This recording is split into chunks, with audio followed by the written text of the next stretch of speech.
Buenas noches a todos. Vamos a dar inicio a la clase de repaso de Derecho Penal 2. ¿Me hacen recordar, por favor, en qué artículo nos quedamos el día de ayer?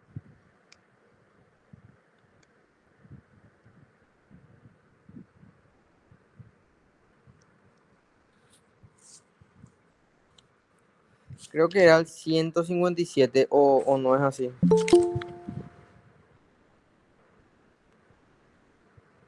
No, porque ya dimos, creo que robo agravado. Juan, ¿me hace acordar en Sí, qué artículo nos quedamos? nos quedamos por ahí por UTE y demás. Sí, hurto grabado. Sí, la diferencia entre hurto grabado y robo agravado, creo que dijo. Sí, ya, gracias. Bueno, vamos a estar desarrollando aquellos artículos en donde necesitamos ahondar más o, por así decirlo, explicar de cierta forma que entiendan, porque hay ciertos artículos que son fáciles, por así decirlo.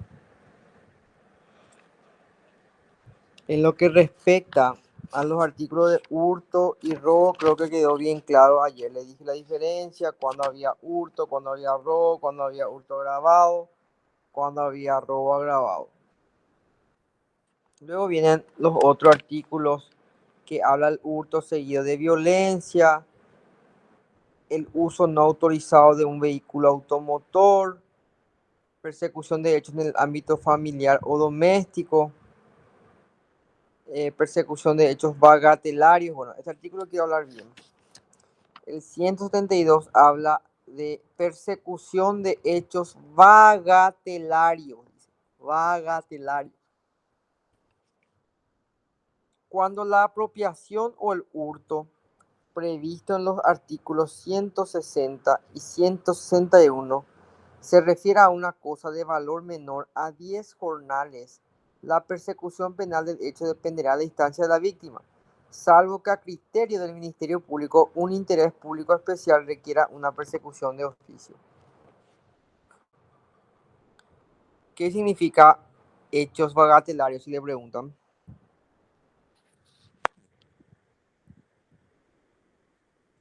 ¿Qué me pueden contestar cuando dice hechos bagatelarios?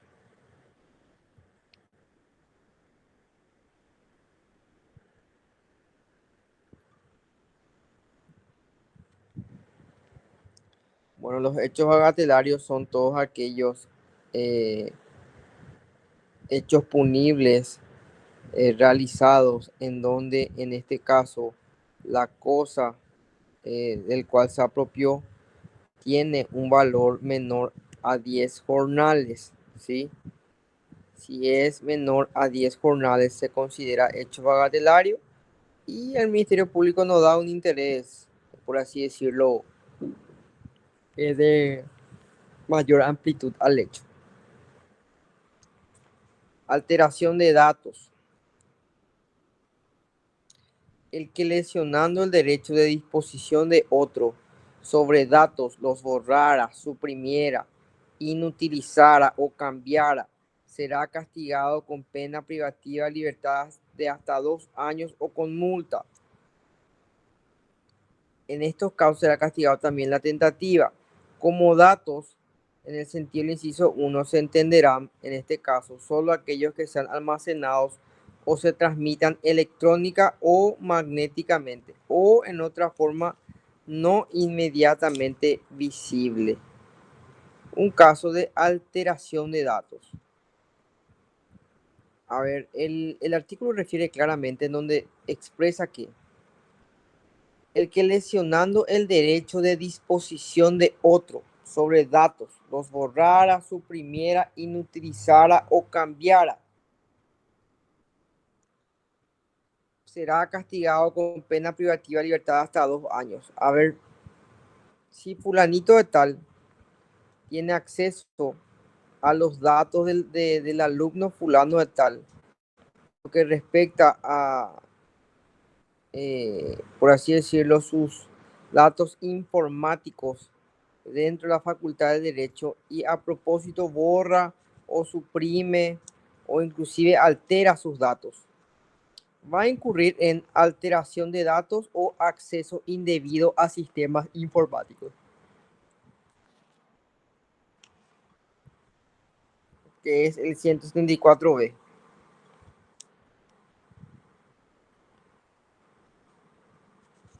Bueno, en realidad va a incurrir en lo que respecta a acceso indebido a sistemas informáticos, porque siempre esta es la gran confusión para los alumnos que malinterpretan este artículo, ya que la alteración de datos y el acceso indebido a sistemas informáticos es lo mismo, ¿sí? Siempre cuando se va a alterar un dato o se pretende acceder a un sistema informático utilizando la identidad ajena o en este caso alterando, borrando o suprimiendo algún dato, este sujeto siempre va a hacer acceso indebido a sistemas informáticos.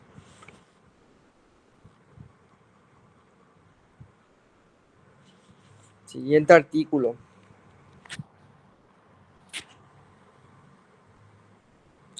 Obstrucción al resarcimiento por daños en accidente de tránsito. El que como involucrado en un accidente de tránsito se ausentara del lugar antes de haber comunicado en favor de los demás involucrados o perjudicados, haber esperado un tiempo prudencial en el lugar sin hallar a alguien dispuesto a estas instalaciones, será castigado con pena privativa de libertad de hasta 3 años o con multa.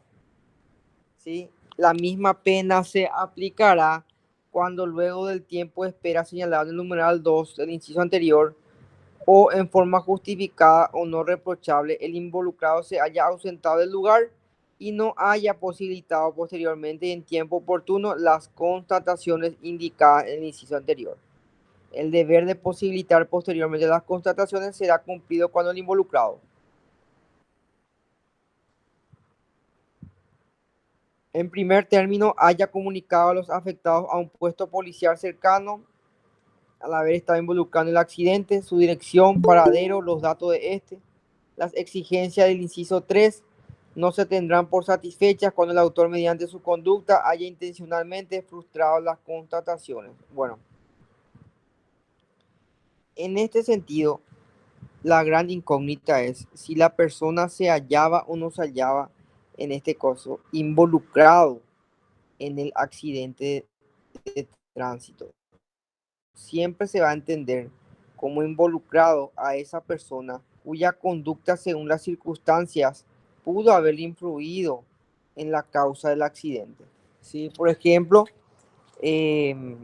vos te ibas, cruzaste el semáforo en rojo, pero al final frenaste con todo, no le chocaste a la moto, pero igual la moto eh, al verte tipo cruzar el semáforo rojo trató de desviar justamente para no chocar contigo y se fue a parar por la columna y el muchacho quedó inconsciente y a vos se te ocurrió huir del lugar. Eso es, por ejemplo, obstrucción al resarcimiento. Cuando no te quedas en el lugar del hecho, cuando huís o no comunicas también de todas formas a la Policía Nacional.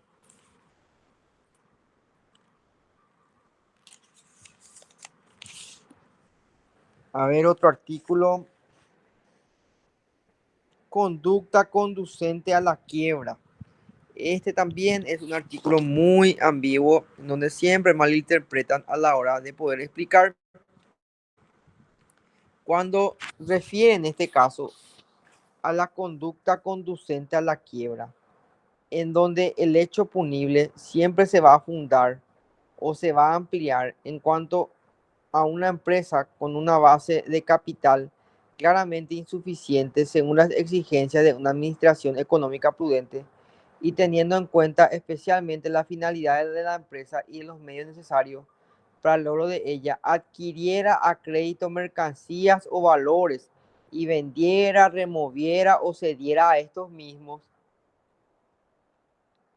o las cosas fabricadas con ellos considerablemente por debajo de su valor o obligado por ley a llevar libros de comercio a administrar una empresa sin procurarse medios para, en este caso, llevar de forma correcta el balance de los mismos, en este caso siempre en conocimiento sobre su estado patrimonial real. será castigado con una pena privativa de hasta 5 años o con multa. El hecho es punible solamente cuando el autor o la empresa fundada o ampliada por él haya caído en cesación de pago o cuando se haya declarado la quiebra y no se pueda excluir una conexión entre las conductas descritas. Bueno, este es todo lo que dice este artículo.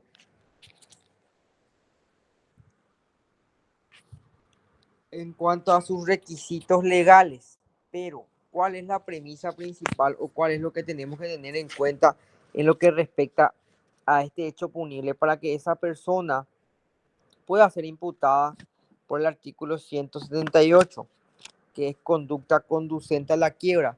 Esto ocurre cuando se funda una empresa o en este caso se inaugura una empresa en donde se contratan empleados y se hace la promesa de pago, en este caso por parte a través de la empresa, ¿sí? Las famosas empresas fantasmas que aparecen 6 meses. ¿Qué hacen?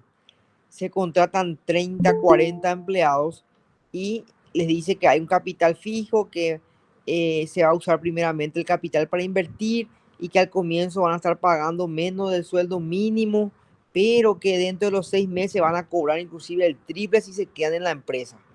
Y empiezan a utilizar a los trabajadores, a explotarlo, y al fin ellos generan ganancias, obviamente, ¿verdad? Porque la empresa está surgiendo efecto y ellos netamente solamente crearon la empresa para poder enriquecerse durante esos 6 meses y cesa el pago de lo que es, en este caso, el salario de sus trabajadores.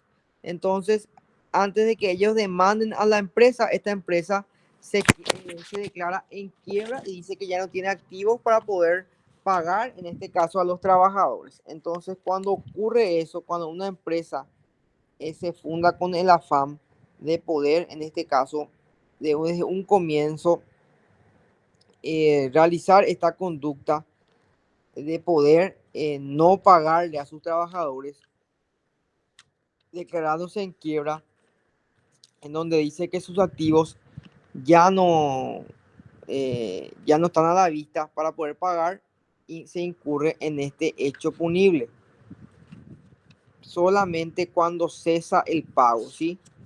Si la empresa, en este caso, nunca tuvo el capital suficiente, pero a la par otra vez empezó a trabajar bien y los trabajadores no se quejaron nunca, no hay. Esto ocurre netamente cuando hay cesación de pago o cuando no se le paga a los trabajadores. Esa es la gran diferencia en cuando existe en lo que respecta a una conducta que pueda conducir a la quiebra de esa empresa. Tienen que atender bien. Desde un comienzo se tuvo que haber realizado la empresa con ese fin. Eso es lo que te trata de explicar el código.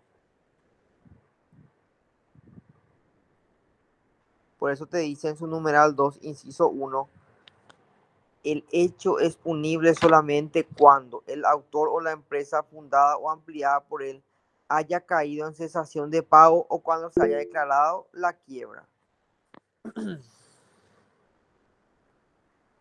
Profe, perdón, en qué artículo están? 178, Ana. Ok, gracias. A ver, otro artículo.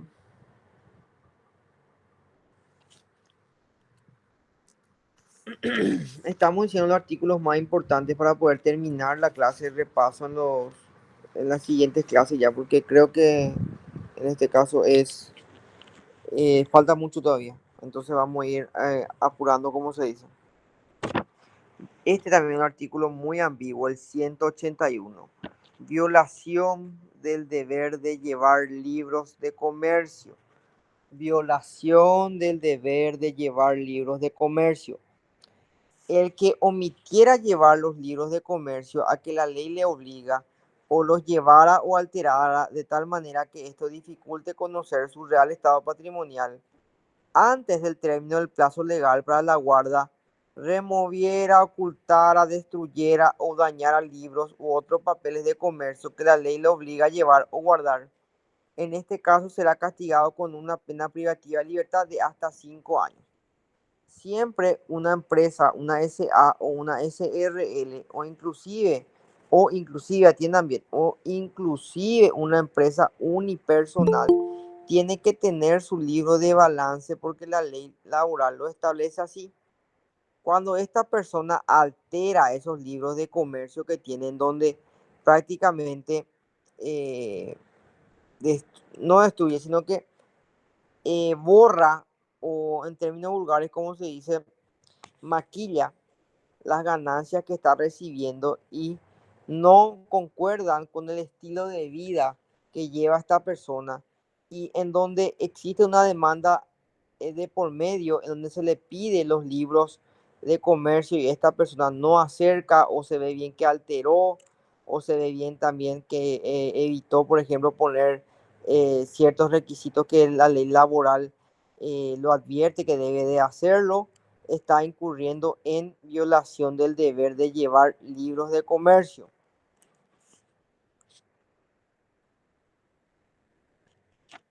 Siguiente artículo. A ver, violaciones de derechos de autor y derechos conexos son fáciles. Este es también un artículo muy ambiguo que el día de mañana también van a ser los primeros trabajos que le van a venir como abogados profesionales. Hechos punibles contra los derechos de la propiedad marcaria e industrial.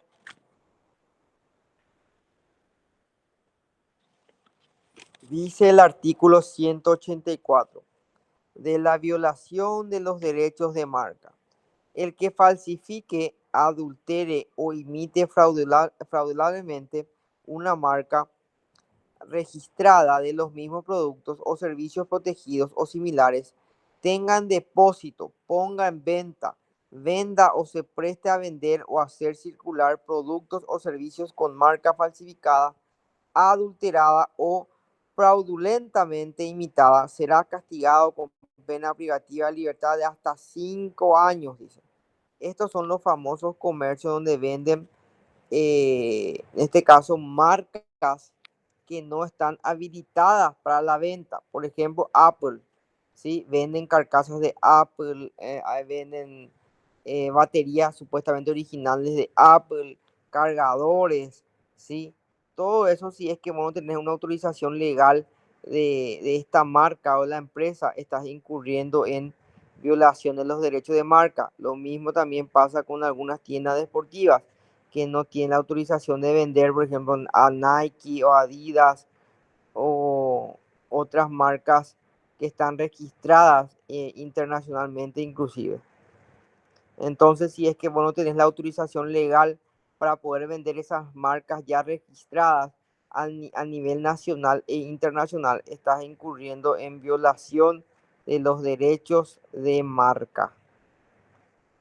Inclusive si vos vendés remeras falsificadas, por ejemplo, o réplicas también.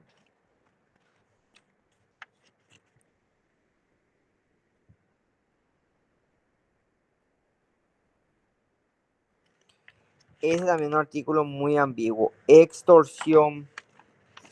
El que con la intención de obtener para sí o para un tercero un beneficio patrimonial indebido mediante fuerza o amenaza considerable pusiera a otro en una situación de serio constreñimiento que le indujera a disponer de todo o parte de su patrimonio o el de un tercero, causándole con ello un perjuicio patrimonial a sí mismo o al tercero, será castigado con pena privativa de libertad de hasta 5 años o con multa. Atiendan bien cuándo lo que va a haber extorsión. Dice el artículo, el que con la intención de obtener para sí o para un tercero un beneficio patrimonial indebido mediante fuerza o amenaza. Bueno, mediante fuerza o amenaza. Y se hace con la intención de obtener un beneficio patrimonial. Y les voy a dar el ejemplo que se dio el año pasado en el examen. A ver, a ver, ¿quién le puedo poner de ejemplo acá? Bueno, Ana. Ana me llama y me dice, eh, che, profe, ayúdame con el examen de penal. Yo sé que vos vas a estar en la mesa examinadora y yo estoy pasando por una situación que no me puedo concentrar bien y necesito que me ayudes, por favor. Y yo aprovecho y digo, mira, vos esta quiere pasar. Y yo le digo, un al pelo de malo le pongo en el mensaje. Luego le empiezo a llamar y le digo, che, Ana, ¿sabes qué? Vamos a hacer algo. Yo te voy a ayudar a pasar, pero vos me tenés que hacer un favor, ¿sí? Regalame la camiseta de Olimpia, la nueva, la alternativa, y yo te voy a ayudar en tu examen. Si no me ayudas, o sea, si no me das lo que yo te estoy pidiendo, te voy a aplazar. ¿Es extorsión o no es extorsión?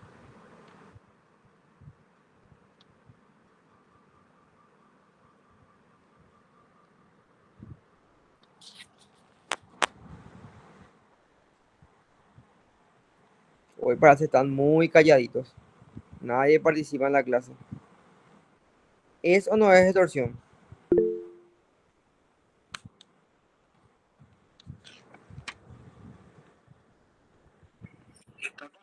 Y está confuso, profe, porque dijiste algo de regalar y después hablaste de una Muy amenaza. bien. Si hay, si hay una amenaza real, sí, para mí sí. Pero si es producto de un regalo, no. Yo le pedí dinero. No, la camisa, Sí, que al final le acaba un beneficio patrimonial. exactamente. Tipo ¿Por de qué? hijo. Porque yo lo que estoy haciendo es, estoy induciendo a disponer del patrimonio de ella, porque ella va a gastar en comprar la camiseta. Posiblemente, Sí, ella puede gastar o le puede comprar su papá o el novio o el hermano, la hermana o el primo. Ella con tal de conseguir eso para poder pasar, va a hacerlo. ¿Sí? Pero en este caso, cuando yo despojo a otra persona de todo o parte de su patrimonio mediante una amenaza, ya es extorsión. ¿Sí? Claro que es extorsión lo que estaba haciendo. Y si le digo a Ana, sí, Ana, sí, te voy a ayudar, no hay problema, Ana, pero mira que si te ayudo, yo tengo que ser beneficiado también. Quiero un lindo regalito. ¿Está bien? Si es que te hago pasar. Y si no, no me da el regalito, no creo que te ayude. ¿Es extorsión o no es extorsión? Así mismo le pueden preguntar a la mesa.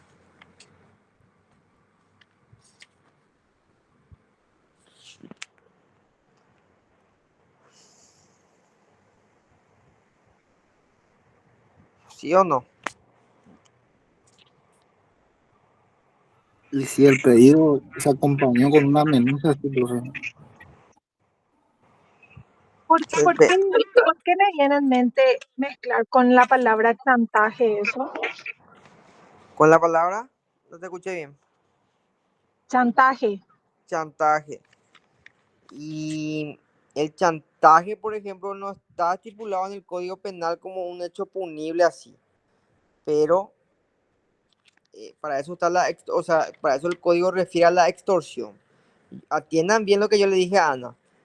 Está muy bien, María, tu participación, lo que está diciendo. Así me gusta.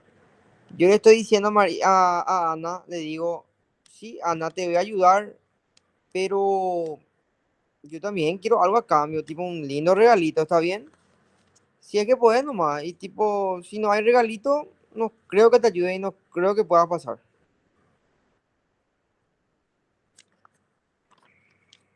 Sí es también, porque hay una condición. Si es porque hay una condición, dice Jesús.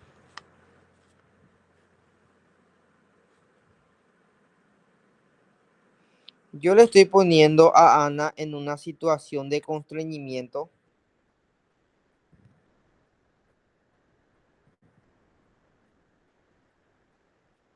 Sí, claro que sí, porque yo lo que trato de hacer es maquillar nomás la extorsión, tipo diciéndole, bueno, si querés nomás, ¿sí?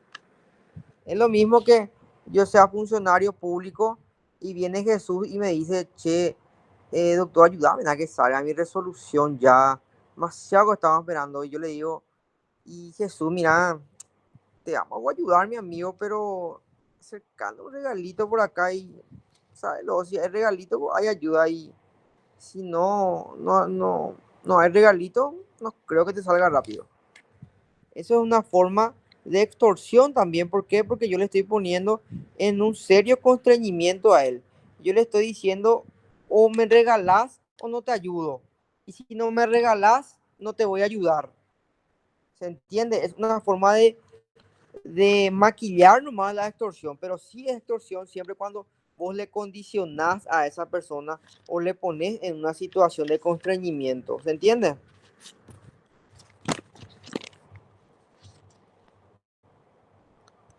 Sí, profe. Bueno, el siguiente artículo, y a lo largo de estos casi 8 años ya de ejercicio de la profesión que tengo, y en lo que respecta en la parte penal, María, María, Antes de cerrar nomás esa parte. Pero ¿y qué pasa si yo soy Ana y yo te ofrezco ese regalo de por sí nada más? O sea, no se ve como un trato, como acuerdo eso.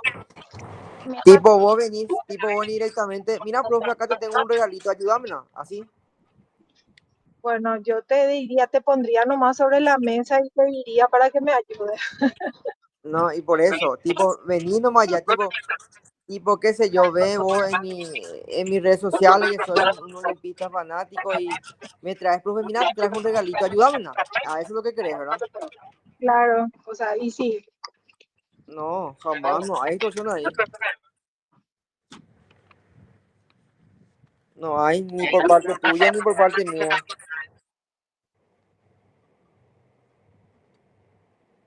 Fue por tu voluntad propia que vos hiciste eso. Ahora, si vos querés ir a decir que fue una extorsión porque me diste un regalo y no te ayudé, no se configura el hecho punible. Claro que es un cohecho pasivo agravado si es por parte de un juez, Jesús. Aparte de extorsionarte.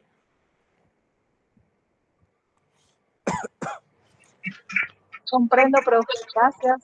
Dale, María. Bueno, estaba diciendo que a lo largo de estos 8 años, casi 8 años de ejercicio de la profesión en la parte penal, he tenido innumerables casos de estafa, en donde me tocó estar por la parte del estafador, defendiéndole al estafador, y también por parte de la querella por la víctima, pero más en este caso he estado por parte del estafador. Bueno, a ver, y me voy a acomodar. La estafa para mí es la madre de la confusión en el derecho penal, porque es difícil probar la estafa cuando netamente no se cumple con los requisitos legales que tiene que tener la estafa.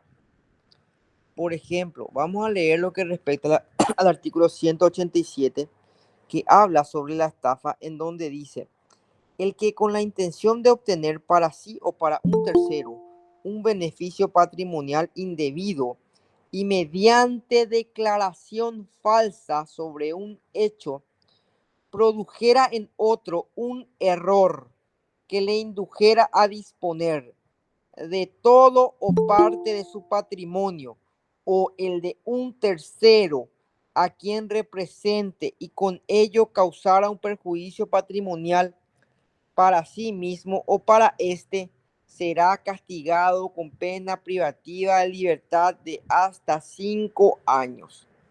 ¿Sí? Bueno, a ver, los famosos casos de estafa. Y le pongo el caso que estuve en juicio oral. Me fui en juicio oral este noviembre el cual le saqué sobreseído a mi cliente estafador, ¿verdad? Bueno, nosotros los abogados no debemos a nuestro cliente. Luego me van a entender cuando se reciban. A ver, viene, ¿a quién le puedo poner ejemplo? Bueno, a Jesús. Jesús es dueño de una empresa que se encarga de hacer carrocerías para vehículos de gran porte, tipo Timbo, ¿sí? Se encarga de hacer Metalúrgica. sí, exactamente. Sí, se encarga de hacer todas esas carrocerías grandes. Una gran metalúrgica tiene Jesús. Y es bien sabido que la empresa de Jesús es de renombre. Ya está como hace 10 años ya sentado ahí en Fernando de la Mora. Y en este caso decide él poner su trabajo en oferta. Él saca un comunicado en las redes sociales en donde dice que los primeros 100 trabajos que vengan van a tener un descuento de 30%. Y para un empresario, para quien busca un descuento de 30%, es mucho ya. Generalmente las carrocerías estaban por los 180 millones cada carrocería y el descuento de 30% es mucho, ¿sí? Bueno, en este caso, Jesús, como dueño de la empresa, empezó a agarrar los trabajos, ¿sí? Vinieron casi 100 personas a querer hacer a que se le haga el trabajo para que puedan, en este caso, tener su camión, una carrocería grande para que puedan trabajar en lo que quiera, ¿verdad? Bueno, llegó a reunir a 100 personas Jesús y a todos le cobraba un importe. Le cobraba el 60% del trabajo y el otro 40% al término del trabajo. En este caso, toditos firmaron un contrato privado, en este caso, de trabajo, ¿sí? En donde la empresa de Jesús se comprometía a entregar el trabajo en cierto tiempo, ¿sí? Todo eso bajo contrato, recibiendo el 60% de lo que vale, en este caso, el trabajo. Bueno, ¿qué pasó? El tiempo estipulado para la entrega de los trabajos era 4 meses. Llegaron los 4 meses, se acercaron estas personas a la empresa a ver si ya estaba su camión y vieron que absolutamente no estaba terminado, que prácticamente se habrá gastado unos 10, 15 millones en lo que es el trabajo de cada persona que mandó a hacer la carrocería. Vinieron, le reclamaron a Jesús y Jesús lo que hizo fue decirle, no sé, hablen con mi abogado, ¿sí? Luego Jesús me llama, me dice, mira doctor, hice esto, y me voy a ir preso. Y yo le dije, yo le digo, tranquilízate, me voy para asesorarte. Él me cuenta lo que hizo, ¿verdad? ¿Por qué? Porque él comió toda la plata. En realidad comió toda la plata, tenía una deuda que cubrir o gastó todo por ahí. Lo que sí le jodió al rollete. Ahora bien, estos señores van y le denuncian a Jesús por estafa. El primer requisito para que haya una estafa es un beneficio patrimonial indebido, ¿sí? Segundo, tiene que haber una declaración falsa. Y tercero, se tuvo que producir el error que le indujo a esa persona para disponer de su patrimonio. Bueno, y quiero que me conteste quien quiera al grupo. Para ustedes, lo que hizo Jesús, ¿es estafa o no es estafa? Jesús prometió que iba a entregar un camión con su carrocería en tal fecha. Recibió dinero por parte del trabajo y no cumplió. Estas personas fueron engañadas por Jesús. No se le entregó el trabajo en el tiempo estipulado. Es más, Jesús le dijo, y no sé cuándo les voy a entregar el trabajo. No tengo ahora el capital para poder invertir en su trabajo. Me van a tener que esperar. Y ellos no quisieron esperar y el rollete le denunció a Jesús por estafa. La gran pregunta, ¿hay o no hay estafa? Sí, hay estafa. Sí hay estafa, dice Ana. ¿Otro?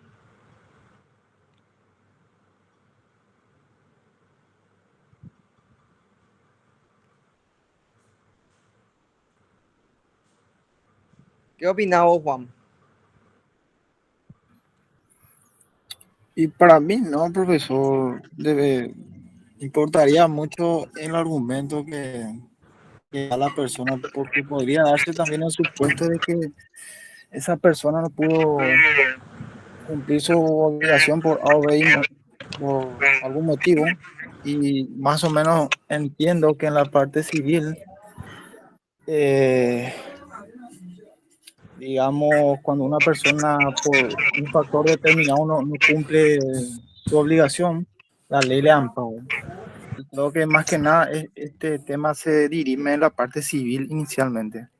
Sí, Ahora sí, el comportamiento de este cliente era muy recurrente, varias veces ya incumplió su obligación, creo que podría ser factible de que se configure la estafa, desde mi punto de vista, ¿no? ya. ¿Otra opinión?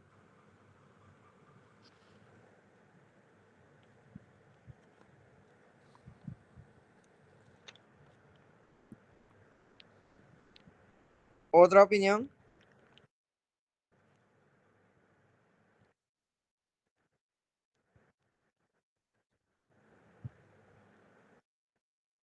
Bueno, a ver, vayamos a los requisitos legales para que se configure, en este caso, la estafa. Jesús hizo una declaración falsa. Jesús indujo al error a estas personas para disponer de su patrimonio. Jesús causó un perjuicio patrimonial. Bueno, pónganle que se cumplen los 3 requisitos legales que exige la estafa. Pero en este caso, lo que el abogado de la defensa puede plantear en un juicio oral es que cuando hay un contrato de por medio en donde firmaron las partes, en donde existe voluntad de ambas partes de poder, en este caso, realizar el hecho en determinado tiempo con la entrega de determinado dinero, no existe ningún hecho punible, no hay. ¿Por qué? Porque el propio Código Civil, así como lo dijo Juan, estipula claramente que en caso de incumplimiento del trato se debe demandar por cumplimiento de contrato. En este sentido, el Código Penal no es un ente donde, o la Fiscalía o el Ministerio Público, no es un ente que se va a encargar de poder cobrar la plata que vos perdiste. Si vos querés reclamar el dinero que vos perdiste, tenés que irte en la parte civil, ¿sí? Para eso está el cumplimiento de contrato, repetición de lo pagado, existen otras figuras jurídicas. Siempre que se hallase dentro del trato establecido un contrato de por medio, no va a ser estafa, va a ser cumplimiento de contrato, por más que te hayas jodido 100.000, 2.000 millones. Siempre que exista un contrato de por medio, no es estafa, es cumplimiento de contrato. Ya es en la parte civil. Muy buena tu interpretación, Juan. ¿Se entendió lo que es la estafa?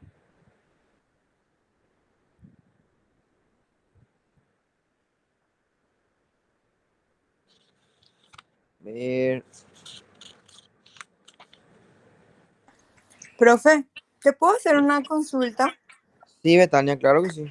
En, o sea, en esta semana, la semana pasada parece que salió en las noticias una mujer, ¿verdad? Que alquilaba, creo, la casa y Sí.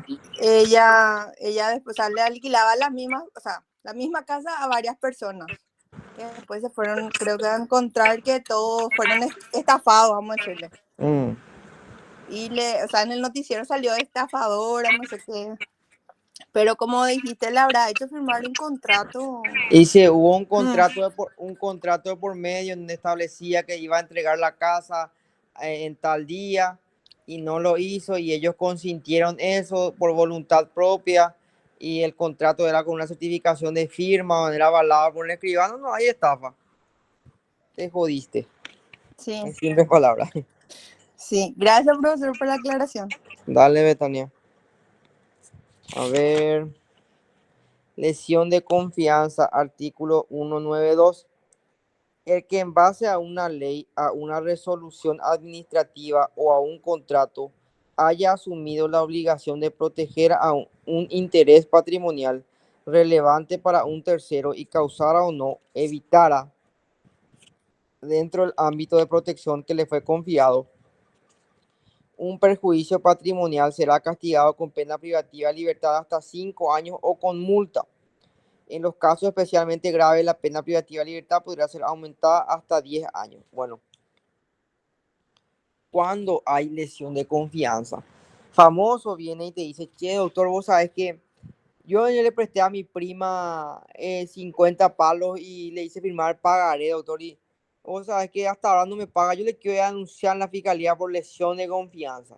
No hay, no se configura ni el 8 punible si le hiciste firmar un pagaré para comenzar luego. Eso es la parte civil. La lesión de confianza siempre va a haber cuando existe un estado de dependencia de ese sujeto, en este caso de la víctima del victimario, mediante una resolución administrativa o un contrato en donde esa persona asumió la obligación de proteger tu interés patrimonial, ¿sí? A ver,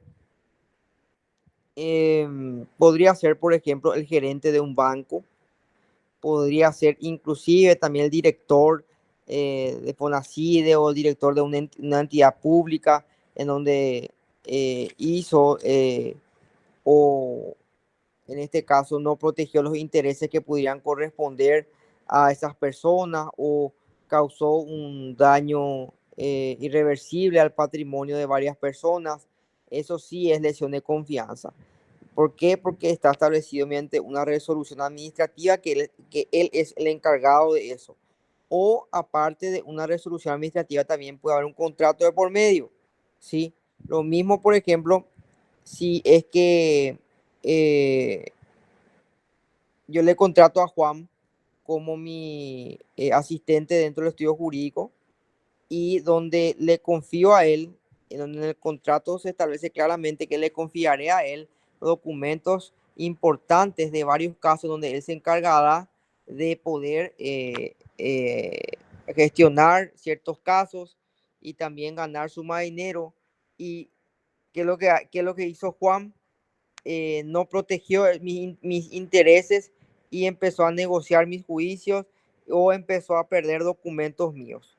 Yo le puedo denunciar por lesión de confianza o no.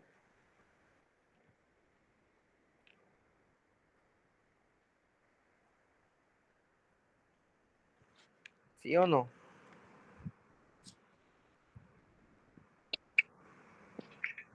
No entendí si es que hay, ¿cómo se diría? Un acuerdo, como usted dijo. Un No, contrato. no comprendí. Un contrato. ¿Hay entre Juan y usted en ese caso? Sí, hay un contrato donde Ay, especifica sí, claramente sí hay. cuál iba a ser su labor. Sí hay, sí, entonces. Sí, así mismo. Si hay un contrato por medio donde especifica claramente, sí hay.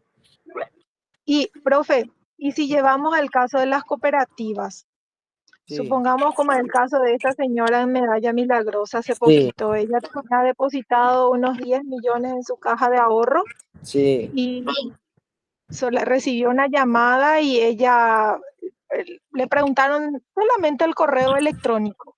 ¿Cuál es tu correo electrónico? Queremos confirmar los datos. Y ella confirmó.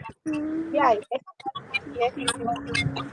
Y digo nada más, yo por lo menos soy socia de esa cooperativa y es impresionante el control que tienen para el tema de extracción de dinero. Tal es así que es, hasta el hartazgo es, ¿verdad? Demasiado controlan. Y a mí me pareció muy tonto cómo le sacaron la plata a esta señora. O sea, que viene a mi mente de que hubo una confabulación de parte de la cooperativa o de funcionarios. En ese caso, recae también una situación Claro, como de recae la responsabilidad. responsabilidad. Así mismo.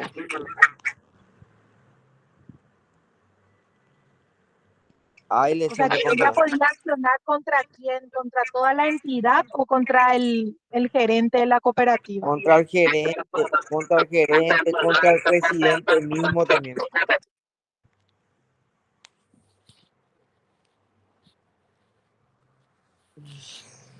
¿Se entiende? Sí, entiendo. Gracias. Bueno, a ver. 195. Reducción. Cuando hay reducción.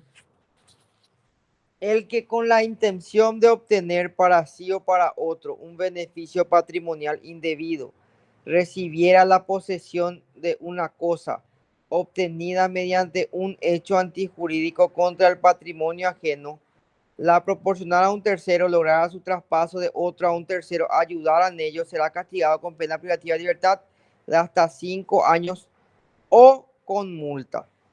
Bueno, reducción.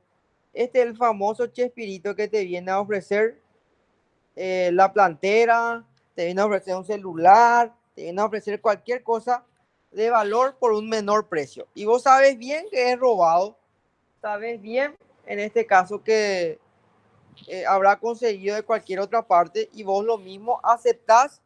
¿Por qué? Porque querés quedarte con ello o en este caso querés venderlo. Cuando ocurre esto, existe lo que es el hecho punible de reducción. ¿Se entiende?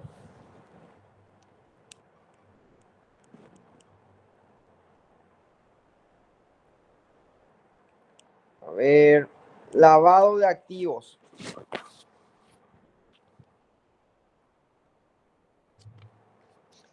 El que convirtiera o ocultara un objeto proveniente de un hecho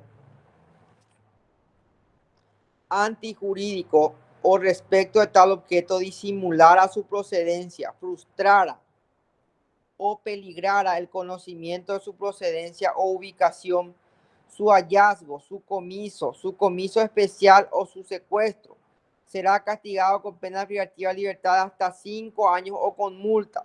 A los efectos de este artículo se entenderá como un hecho antijurídico los previstos en los artículos, bueno, del 129 hasta el 305, o la mayoría de ellos son los artículos que refiere el lavado de activos, ¿sí?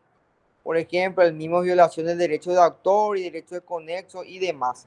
Cuando vos, en este caso, ocultás información proveniente de un hecho antijurídico, donde vos tenés esa certeza de saber qué es lo que está pasando, o disimulás la procedencia del mismo, o frustrás también la investigación, estás incurriendo en el hecho punible de lavado de activos, ¿sí? Por ejemplo, yo empleado de la cooperativa, vamos a poner el ejemplo de María, yo empleado de la cooperativa, yo sabía bien que el gerente estaba desviando los fondos, que ahí luego en la parte informática se estaba planeando hacer un gran atraque donde se iban a quedar con el ahorro de la mayoría, y yo sabía eso, y a mí se me investiga y yo digo, no, yo nunca he visto nada raro, no, yo no sé, eso no me quiero involucrar yo en problemas, ¿sí? Siendo que vos sabés y estás ocultando, estás incurriendo en lavado de activos.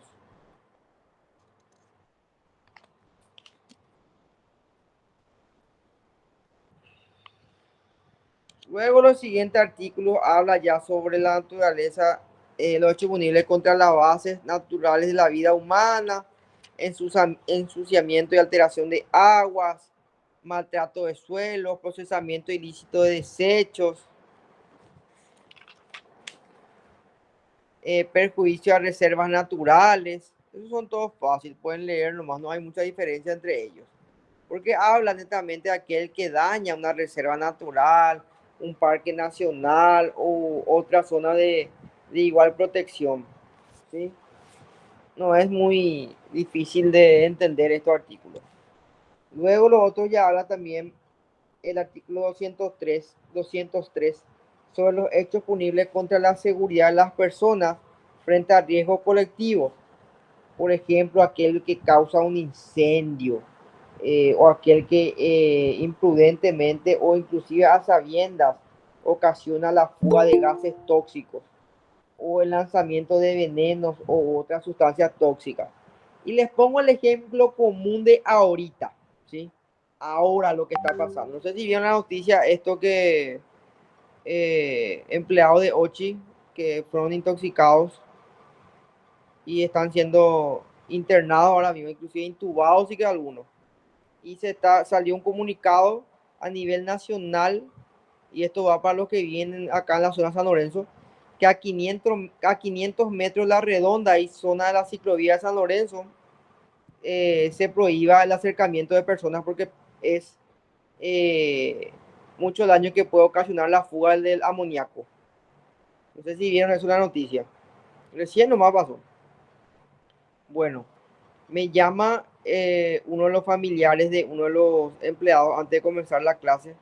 Me dice, doctor, mi hijo se intoxicó muy mal ahí y él me dijo, a propósito, hicieron esto, no hicieron bien la otra vez el recambio de uno de los tubos y se sabe esto y nadie quiere denunciar, pero mi hijo está dispuesto a denunciar, me dice, ¿verdad? Y yo le digo, vamos a esperar que tu hijo se recupere y vamos a hacer la denuncia correspondiente. Y voy a ir a hacer la denuncia correspondiente por producción de riesgos comunes, porque este artículo refiere netamente a el que causara la fuga de gases tóxicos, ¿sí? O la exposición a otros, a una radiación iónica u otro tipo de hechos. Entonces corresponde denunciarle, obviamente, a la empresa, en este caso al gerente, o en este caso al encargado de esa dirección por producción de riesgos comunes.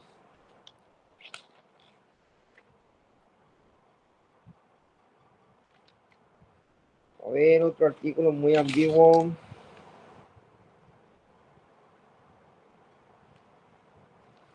Hechos punibles contra la seguridad de las personas en el tránsito. Bueno, atentado al tráfico civil aeronaval casi no hay luego acá en el Paraguay. En lo que respecta a intervenciones peligrosas, por ejemplo, en lo que respecta al área ferroviaria tampoco, por ejemplo, hay, no ocurre lo eso. Exposición al peligro del tráfico aéreo, naval y ferroviario. Esto sí suele ocurrir. Intervenciones peligrosas en el tránsito terrestre también. Esto es famoso cuando dañas una señalización o cuando inclusive das a confundir o te vas y en este caso manejas imprudentemente dañando así las instalaciones que sirvan al tránsito. Todo esto son intervenciones peligrosas en el tránsito terrestre. Y luego está el más común de todos, que es la exposición al peligro del tránsito terrestre. Cuando una persona, ya sea en forma dolosa o culposa, condujera en la vía pública un vehículo pese a no estar en condiciones para hacerlo con seguridad, a consecuencia de la ingestión de bebidas alcohólicas, dando un resultado superior al límite máximo de miligramos de alcohol por litro de aire exhalado o gramos de alcohol por litro de sangre establecido como falta gravísima en la ley de tránsito. En este caso, también pudiera conducir, no contando así con la licencia de conducir o existiendo también una provisión de conducir. En este caso va a incurrir en el hecho punible de exposición al peligro de tránsito terrestre. O inclusive puedes estar sobrio, ir, te ataja la caminera y vos no tenés contigo tu registro, por ejemplo. Ahí, por ejemplo, ya es exposición al peligro del tránsito terrestre. Al no contar con tu registro, ya incurrís en el hecho punible de exposición al peligro del tránsito terrestre. Y en este caso, el Código Penal habla solamente, en este caso, de no tener o carecer de licencia de conducir, ¿sí?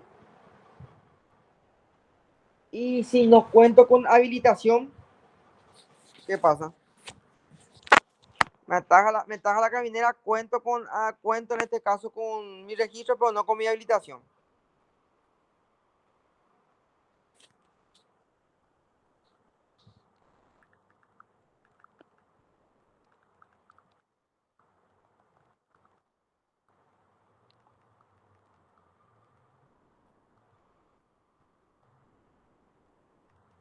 Y no es lo mismo, profe. Se agrava más. No, y decime vos qué entendés. Registro de habilitación no es lo mismo. Uno te permite conducir, el otro te permite circular. Voy a basarme en la experiencia y un poco tonta y un poco burra mis acotaciones y de antemano me defiendo. ¿La habilitación acaso no es lo que su nombre dice, habilitar el vehículo? Así Bueno, mismo. siendo así, ninguna de las municipalidades controlan eso, más que en la caja uno va a pagar y tampoco es garantía de que tu vehículo esté en buenas condiciones. Por eso digo, o sea que es ley muerta también eso, la habilitación del rodado.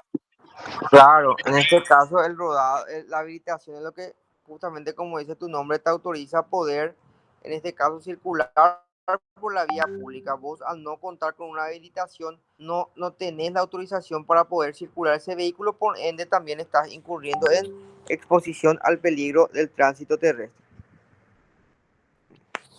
Muy buena tu acotación, María.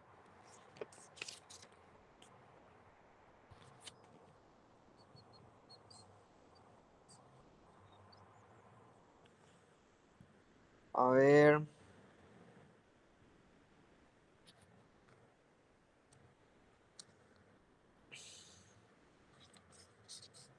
Falseamiento del estado civil, violación de la regla de adopción, tráfico de menores. Eso es fácil. Bigamia nomás también. Bueno, vamos a un último artículo antes de terminar la clase. Violencia familiar, que es un artículo en donde la mayoría de los hechos punibles ocurridos en estos últimos años fueron de violencia familiar. Y es bien sabido también el feminicidio, ¿sí?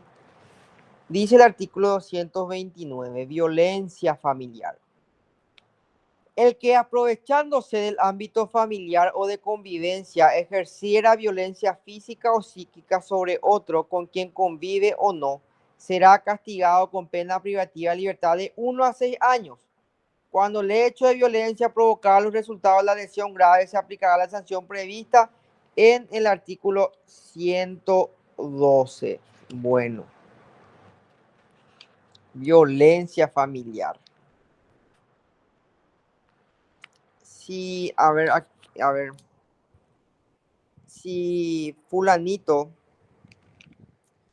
todo el día, o todos los días, perdón, al llegar a la casa, le maltrata verbalmente a su señora, le dice, vos no servís luego para nada, no es lo rica tu cena, no me gusta, sabes que tu único trabajo ni es cuidar a los chicos y ni eso haces bien, sos una inútil, ¿sí? Todo el día le viene maltratando. Si el tipo no le pega, el tipo no le dice nada, el tipo llega viernes, se va a jugar piqui, viene loca Ure, eh, no le importa luego nada y todo el día, todos los días le trata mal a su señora, le denigra, ¿sí? En este caso, él no le pega, nunca le levantó la mano, el tipo no es violento físicamente, ¿sí? El tipo nunca le levantó la mano, nunca le dio un soco, nunca inclusive le dio un empujón, nunca le dio a su señora. Pero sí le maltrata verbalmente diciéndole inútil, no serví para nada, no le cuidas bien a los chicos, qué puta, estás gorda, estás fea, eras core, estoy podrido de cómo sos. Así, así le viene tratando. ¿Hay o no hay violencia familiar?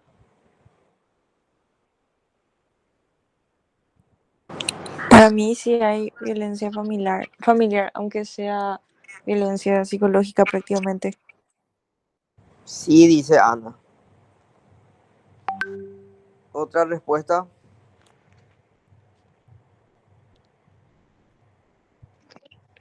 Sí hay, también hay. Ana, Otro.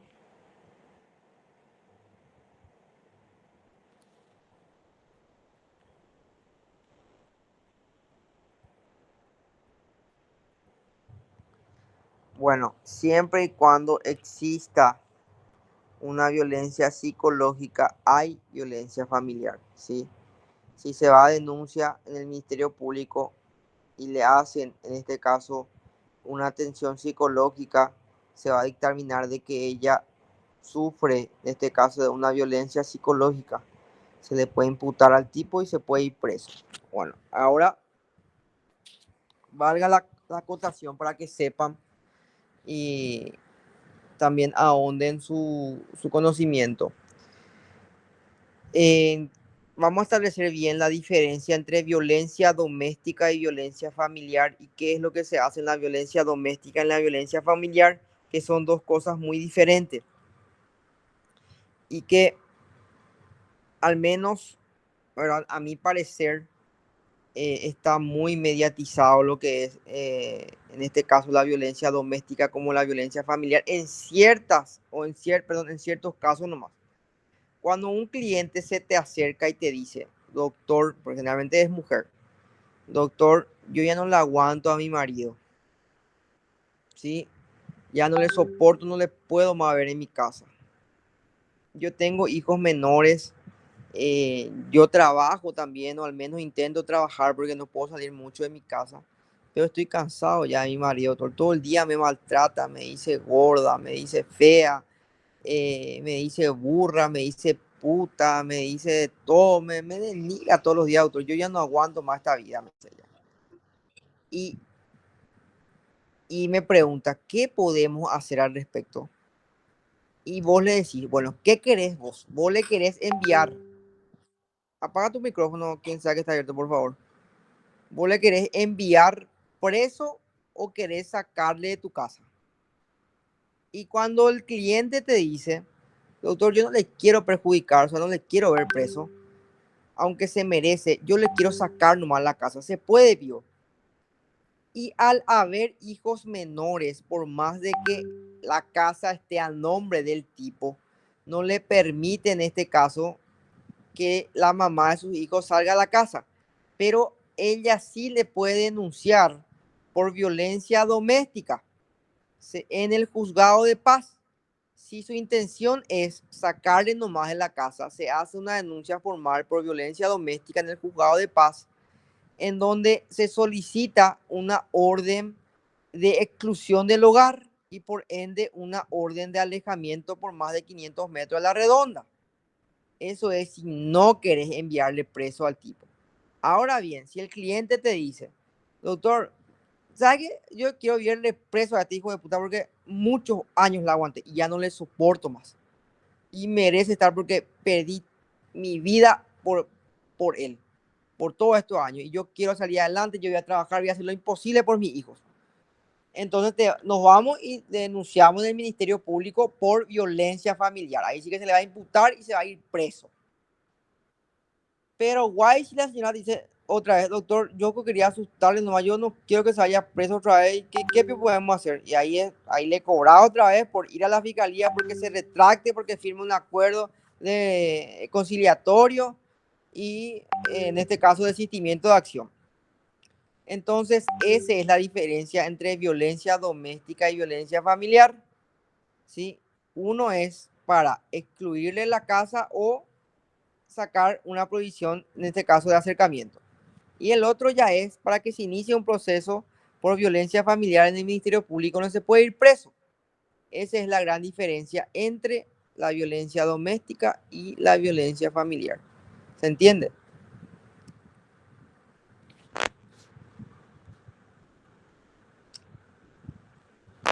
¿Hay, Sí, profe. hay alguna pregunta que quieran hacer respecto a este artículo o lo otro que dimos? Así seguimos el día de mañana.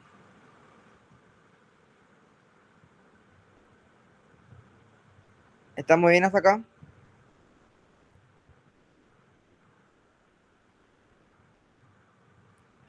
Bueno, Todo claro, profe. Gracias. está bien, nos encontramos entonces el día de mañana. Gracias a ustedes. Hasta luego. Hasta luego, profe. Chao, profe, gracias. Dale, chao, chao. Gracias, profe. Chao, chao. De nada, chao, chao.